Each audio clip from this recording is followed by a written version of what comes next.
이 새벽 우리에게 주신 하나님 말씀은 사무엘상 20장 24절에서 42절까지의 말씀입니다. 사무엘상 20장 24절에서 42절까지의 말씀입니다. 우리 하나님의 말씀을 다 함께 읽겠습니다. 구약 443면에 있습니다.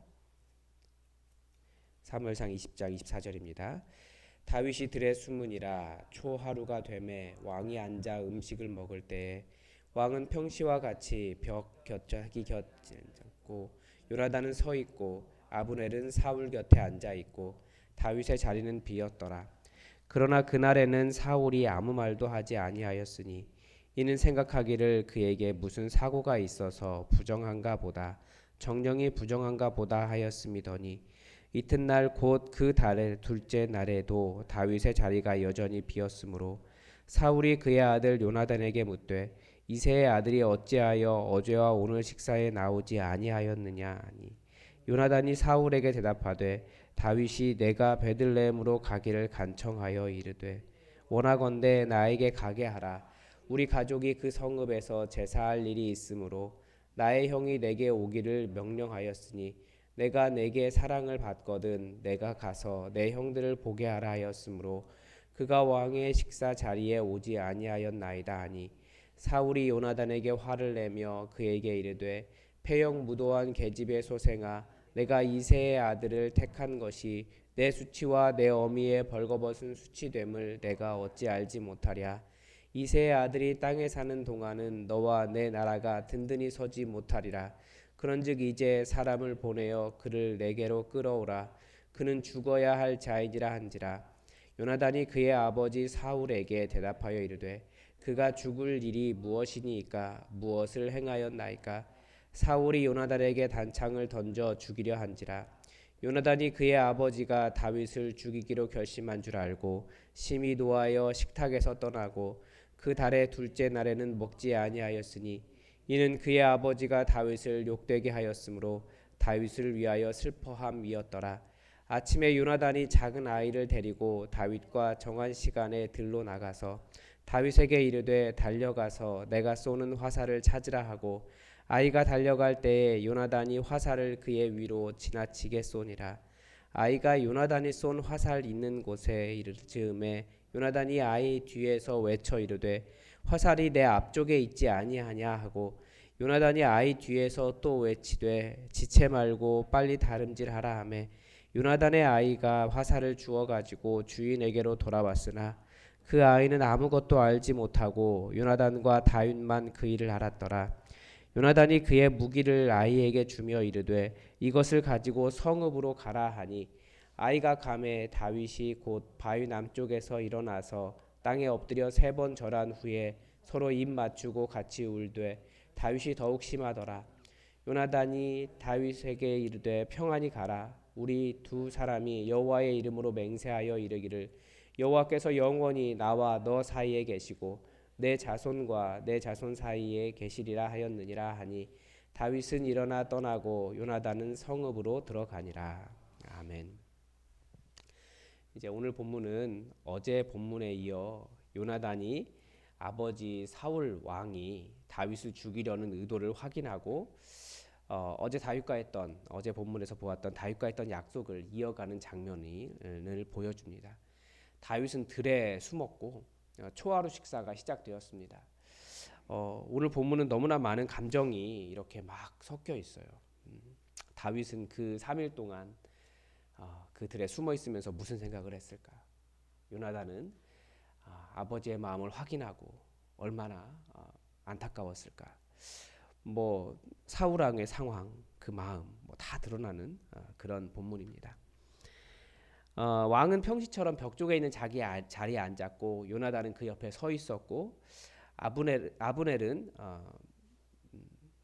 그 사울 곁에 앉아 있었고 다윗의 자리는 비어 있었다 이렇게 되어 있습니다. 그러니까 이 나라의 어떤 권력 순위 1, 2, 3, 4위가 다 모이는 아주 중요한 자리라는 것을 알 수 있죠. 어제도 잠깐 설명을 드린 것처럼 이 식사는 3일에 걸쳐서 이루어집니다. 그런데 제가 어제 본문을 잘못 보았더라고요. 제가 성경이 여러 개인데 활자가 작은 성경은 확실히 잘 안 보여요. 그 내용이. 어, 그 사울 왕이 다윗이 참석하지 않은 것에 대해서 궁금해하기는 합니다. 자기가 그렇게 죽이려고 창을 두 번이나 던져놓고도 그 자리에 다윗이 올 것이라고 생각하는 것도 참 신기한 일인 것 같아요. 26절에 보면 사울이 그날에는 아무 말 하지 않았습니다. 속으로 그에게 무슨 사고가 있는가 보다, 부정한가 보다, 정령이 부정한가 보다 하였더니라고 되어 있는데요. 그 레위기 7장 20절에 보면 만일 몸이 부정한 자가 여호와께 속한 화목 제물을 먹으면 그 사람은 자기 백성 중에서 끊어질 것이다라고 되어 있습니다. 그러니까 지금 그것 때문에 정령이 부정한가 보다. 그래서 안 나왔나 보다. 이렇게 생각했다는 거죠. 그런데 이튿날이 되었는데도 다윗의 자리가 비어 있으니까 사울이 요나단에게 이새의 아들이 왜 오늘 식사에 나오지 않았는지 물었습니다. 이게 좀 그 드라마 같은 그런 말인데 이게 뭐냐면 약간 좀 경멸하는 의미입니다. 그러니까 이새의 아들이라고 하는 표현은 좀 무시하고 경멸하는 거예요. 어떤 의미냐면 별것도 아닌 게 좀 그런 의미가 있습니다. 그러니까 베들레헴의 목동이었던 아버지 이새를 강조하는 거죠. 그러니까 얼마나 그 시대가 아니고 우리 사람들이 사람을 이렇게 차별하고 그러는지 알 수 있어요. 성경에서 다윗을 이새의 아들이라고 부르는 경우는 다윗 왕이 직접 나 다윗 이새의 아들이라고 표현하는 경우를 제외하고는 사람들이 다윗이 우리와 무슨 관계냐라고 말할 때 이렇게 좀 경멸할 때 다윗을 죽이려고 할 때 이럴 때 사용하는 표현입니다. 사울이 다윗을 얼마나 싫어했는지 알 수 있고 이 사울이라고 하는 사람이 어떤 사람인지 그러니까 사람을 차별하고 이렇게 좀 그 다혈질의 사람이라는 것을 좀 알 수 있습니다. 요나단이 앞에서 그 어제 본문 그 한 말을 아버지에게 했습니다. 가족 제사가 있어서 가게 해달라고 요청을 해서 허락했다라는 겁니다. 그런데 이 요나단의 말 중에서 한마디가 사울을 또 매우 분노하게 했습니다. 29절 한가운데 보면 내가 내게 사랑을 받거든. 이게 발음이 잘 구분하기 어려운데요. 그러니까 그 다윗이 요나단에게 내가 너의 사랑을 받았거든 나로 가게 해줘라 허락해달라라는 말을 한 겁니다. 사울이 그런데 그 말을 듣고 너무나 분노해서 요나단에게 욕을 하는데 욕의 수준이 조금 심합니다. 성경에 보면 수치라고 되어 있는데 성경이 얌전하게 번역을 해서 수치라고 번역한 단어는 우리가 아는 성기를 이야기하는 겁니다. 그러니까 옷을 다 벗겨서 뭐 다 드러났다 그런 의미예요. 그러니까 요나단이 다윗을 사랑하는 것이 이 정도의 욕을 먹을 일인지 참 이해가 되지 않습니다. 사실 이유는 요나단이 이렇게 욕을 먹은 이유는 사울의 불안 이외에는 설명할 수가 없어요. 사울이 얼마나 불안했냐면 그 불안을 31절에서 가르쳐 줍니다. 이새의 아들이 땅에 사는 동안은 너와 내 나라가 든든히 서지 못하리라.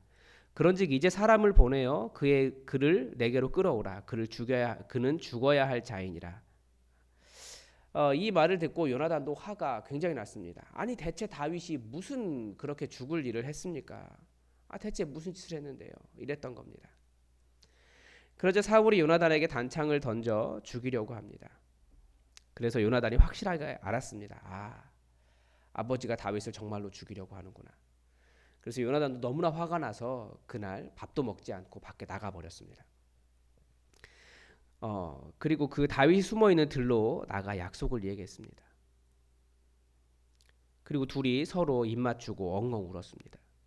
이 둘이 입 맞추었다는 부분 때문에 뭐 동성애자들이 이 요나단과 다윗이 동성애자였다라고 하는데 이건 굉장히 큰 오해죠. 이건 문화의 문제인데 다른 문제이긴 하지만 이런 식으로 보면 우리의 문화가 우리 의식을 굉장히 주관하고 있는 걸 알 수 있어요. 아무튼 굉장히 많은 감정이 여기에 이렇게 들어있다라고 하는 말이 그런 거예요. 그 다윗이 숨어 있는 들에서 얼마나 기도하며 자기가 생각한 것이 잘못된 것일 거야. 사울 왕이 어떻게 보면 사울 왕을 굉장히 사랑하는 사람이거든요. 이 사울 왕이 뭔가 오해가 있을 거야. 요나단이 그것을 풀었을까? 내가 다시 그 자리로 돌아갈 수 있을까? 정말 나는 그러면 만약에 그게 아니라면 뭐 무슨 일 앞으로 어떻게 해야 되나? 정말 많은 감정이 있었을 거고 요나단도 정말 우리 아버지가 그 무죄한 자의 피를 흘리려고 하는구나. 그러면서 들에 나갔을 거고 이제 둘이 헤어지면서 얼마나 큰 안타까움이 있었을까 그런 생각이 듭니다. 우리는 이 내용에서 몇 가지 교훈을 얻을 수 있는데요. 우선 사람의 판단이 흐려지고 까닭없이 분노하는 것. 성경은 계속해서 그 이유를 하나님께서 가지고 있는 어떤 큰 뜻이 있다라고 하는 것을 보여주고 계십니다. 사울에 대해서는 왜 이렇게 분노하고 계속 잘못된 판단을 하고 다윗이 자신에게 위협이 된다고 착각하는 건가, 그걸 보여주는데 첫 번째는 하나님께서 그를 버리셨기 때문입니다. 그러니까 하나님의 말씀에 순종하지 않기 때문에 하나님께서 그냥 놔두시는 거예요. 인간이라고 하는 상태가 하나님의 뜻을 따라가지 않으면 하나님께서 붙잡고 계신 손을 그냥 놓아버리십니다. 그래, 네 맘대로 살아라. 그러면 이렇게 되는 거예요. 어떻게 보면 또 뭐 모든 사람에게 그런 것은 아니지만 그가 자신이 망할 이유들을 쌓아간다고 할까요? 하나님께서 그를 심판하려고 하시는데 하나님은 웬만하면 심판하지 않으십니다. 끝까지 참으시고 끝까지 기다리시는데 도저히 안 되겠다 할 때까지 놔두시는 거예요. 그래서 이스라엘이 가나안 땅에 들어가는데도 400년 이상 걸렸던 이유가 아직 가나안 땅이 그렇게까지 벌받을 정도는 안 됐다 라고 하는 것과 비슷한 겁니다. 그래도 하나님은 거의 한 30년 가까이 더 참으시죠. 제가 하나님은 아니지만 저는 그렇게 보입니다. 하나님은 이 모든 일에 이번에는 아들 요나단까지 동원하세요. 요나단도 아버지의 실체를 알게 하신 겁니다. 결국 이 사울의 질투와 미움이 더욱 자신을 고립시켜 버린 겁니다. 그래서 우리가 해야 될 일이 있다면 항상 말씀을 따라가고 바르게 생각하고 분노보다 사랑하기를 포기하지 않고 나를 주장하기보다 상대방의 이야기를 들어주고 더 겸손한 자세를 취해야 할 겁니다. 이것이 말로 되는 것이 아니라는 것을 우리는 잘 압니다. 사실은 우리는 훨씬 더 분노하기 쉽고 훨씬 더 내 이야기를 하고 싶고 뭐 그렇죠. 그래서 우리가 해야 될 일이 있다면 실제로 내 말을 멈추는 거예요. 그래서 영성 훈련의 가장 기본이 침묵입니다. 침묵. 아무 말도 하지 않는 거예요. 그리고 하나님께서는 뭐라고 말씀하시는지 하나님의 음성을 듣기 위해 노력하는 거죠. 그리고 내 자리와 특권을 내려놓는 겁니다. 그래서 예수님 계속해서 너네 높은 사람 되지 말아라. 너네 높은 사람 되지 말아라. 스승이라고 선생이라고 불리려고도 하지 말아라. 너희는 다 똑같다. 똑같은 게 아니라 다 낮다. 다 낮은 사람이다. 실제 내려오라고 이야기하십니다. 그리고 또 교회 안에서, 그러니까 이 그리스도의 공동체, 이 교회 안에서 손해 보는 것을 기뻐해라. 우리의 모든 상급은 하늘에 있다. 쉽지 않은 말이에요. 누가 다른 사람 다 편하게 노는데 혼자 열심히 수고하려고 합니까? 어떤 그런 이야기가 있더라고요. 어떤 목사님이 그런 이야기를 하시는 것을 최근에 들었어요. 그분이 교회를 개척하고 교회가 한참 성장하고 너무나 좋고 행복하고 그랬는데 어느 날 예배 드리고 있는데 갑자기 뒷문이 확 열리더니 권사님이 딱 나와가지고 이씨 나만 일하고 그렇게 소리치셨다는 거예요. 어떤 상황인지 우리가 다 알아요. 다른 사람 행복하게 찬양하고 예배하고 어떻게 보면 노래하고 그러고 있는데 혼자 주방에서 열심히 일하고 계셨던 거예요. 그러니까 얼마나 그 마음이 화가 났겠습니까? 그런데 그게 다 하늘의 상급이 있기 때문에 그걸 누군가 감당해 주지 않으면 결국 그리스도의 공동체는 서지 못한다는 거죠. 그리고 그것을 기쁘게 감당할 수 있는 사람이 그런 사람들이 모인 곳이 교회라는 거예요. 그게 교회인 겁니다. 그래서 교회인 거예요. 또한 요나단의 모습을 보면서 또 왕자로서 왕이 계신 게 1순위였지만 하나님의 뜻이 다윗에게 있다는 것을 알고 요나단은 자신이 가진 기득권을 또 내려놓았습니다. 하나님의 뜻이 거기 있다면 자신의 기득권을 내려놓는 것이 하나님의 백성의 자세입니다. 요나단의 훌륭한 점이 또 있습니다. 그가 아버지에게 맞서는 사람은 아니었습니다. 아버지께서 저를 죽이시려면 죽이십시오라고까지 말하는 사람이었는데 그러나 다윗의 무죄함을 보고 그 아버지에게 분노할 정도로 아버지와 맞선 사람이었습니다. 그러니까 정의를 위해서 옳은 것을 위해서 이렇게 싸울 수 있는 사람인 거죠. 요나단이 이렇게 나서기 전까지 어떤 사람들은 다윗이 죄가 있는 사람이라고 생각했을 겁니다. 요나단도 그럴 수 있었을 거예요. 그러나 요나단의 이 행동과 분노를 통해서 이제 다윗이 죄가 없다는 것이 더욱더 분명하게 드러났습니다. 우리는 많은 오해와 갈등을 가지고 있죠. 또 억울한 일을 당하면 어떻게 해서든지 그 오해와 억울함을 해결하려고 합니다. 사실 그게 맞는 거기도 하고요. 마음이 너무나 불안하고 힘드니까. 그러나 이 요나단이나 다윗처럼 사실 모든 것을 하나님께서 해결하시고 풀어주실 때까지 기다리는 것도 하나님의 백성의 자세입니다. 억울할 수 있지만.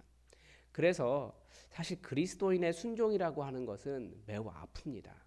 힘들고. 그렇지만 끝까지 하나님을 의지하는 것이 그리스도인의 순종입니다. 하나님 왜 무엇을 의지하는 겁니까? 결국 하나님께서 해결하실 것. 내가 억울한 것도 내가 힘든 것도 이 오해도 하나님께서 해결하실 것이다 라고 하는 것을 의지하면서 기다리는 겁니다. 사실 이 이후로 다윗이 굉장히 험난한 삶을 살아가게 되죠. 하나님의 백성, 하나님의 나라를 이룬다라고 하는 것이 그만큼 고된 일이다라고 하는 것을 보여주는 겁니다. 그래서 신약 성경에 가면 말씀이 그렇게 가르쳐 줍니다. 우리가 육신으로 행하나, 그러니까 육신에 살고 있지만 육신을 따라 싸우지는 않는다. 그러니까 육신으로 행하기 때문에 마음의 분노도 일어나고 불안도 있고 뭐 억울함도 있고 오해도 있고 괴롭지만 싸우지는 않는다. 왜냐하면 우리의 싸우는 무기가 육신에 속한 것이 아니다. 그러니까 내 혈기를 가지고 아니면 내가 어떤 인간의 논리를 가지고 싸우는 것이 아니라 우리의 무기는 오직 어떠한 견고한 진도 무너뜨리는 하나님의 능력에 있다. 그래서 우리는 계속 하나님에 의지하고 우리가 기도하는 이유도 무엇입니까? 그 모든 강력한 것을 다 깰 수 있는 것은 기도의 힘이 아니라 우리가 하나님께 아뢰을 때 하나님께서 우리 가운데 역사하시는 하나님의 능력이 있기 때문에 그렇습니다. 그래서 우리가 참고 인내할 수 있는 이유가 무엇입니까? 정말 강한 것, 어떤 견고한 진도 무너뜨리는 하나님의 능력이 있기 때문입니다. 이 하나님의 능력은 하나님을 대적하는 모든 높아진 것들을 다 무너뜨리고 모든 생각을 사로잡아 그리스도에게 복종하게 할 수 있습니다. 이것이 하나님의 능력이라는 거예요. 결국 내가 나를 의지하느냐, 우리 주님을 의지하느냐, 그것을 얼마나 또 인내하느냐가 그것을 보여줍니다. 다윗이 얼마나 억울하면 그렇게 엉엉 울었을까? 또 얼마나 큰 소리로 울었을까? 그 울음소리는 얼마나 힘들었을까? 옆에서 만약 그 울음소리를 듣는다면 나는 어떤 상태였을까라는 생각이 듭니다. 하나님 나라는 그런 억울하지만 또 하나님의 능력을 기대하며 기다리는 자들의 것임을 우리가 이 다윗의 삶을 통해서 또 이 고난을 통해서 함께 이해했으면 좋겠습니다. 기도하겠습니다. 하나님, 오늘 요나단이 이 모든 사실을 알고 그 약조를 이행하며 또 다윗과 함께 약조를 기억하고 또 이렇게 헤어지는 장면을 보고 있습니다. 하나님, 우리는 참 그리스도인의 삶을 살아가면서 많이 억울하기도 하고 많이 눈물을 흘리며 또 울어야 할 일도 많이 있습니다. 특히 복음을 전하다가 또는 하나님 나라를 세우기 위해 노력하다가 주님 당하고 있는 고난이 많이 있을 텐데 하나님 우리를 위로하여 주시고 결국 가장 강력한 무기는 우리의 혈기나 우리 육체에 있는 것이 아니라 하나님의 능력이 있다는 것을 알고 더욱더 하나님 의지하며 인내하며 하나님께 아뢰며 이 땅을 하나님 나라로 만들어갈 수 있도록 우리와 함께하여 주시옵소서. 주의 성령으로 충만케 하사 인내하고도 남음에 있는 하늘의 기쁨이 우리에게 있게 하여 주시옵소서. 주께서 이 새벽 우리의 기도와 함께 하나님의 강력한 그 능력을 보여주시기를 원하오며 예수님의 이름으로 기도드립니다. 아멘. 여러분 오늘도 교회 기도 제목 몇 가지 부탁드립니다. 하나는 여러분 우리 몸이 연약하신 분들을 위해서 계속해서 기도를 부탁드립니다. 그리고 오늘 목자 교육이 있는데 그 가운데 주의 영이 임하셔서 우리 목자들 모두 하나 되게 하시고 하나님 나라를 위한 한 꿈을 꾸게 해달라고 기도해 주시기 바랍니다. 그리고 주일을 준비하는데 이번 주일에도 하나님의 은혜가 넘치는 예배가 이루어질 수 있도록 여러분 기도해 주시기 바랍니다. 다 함께 기도하겠습니다.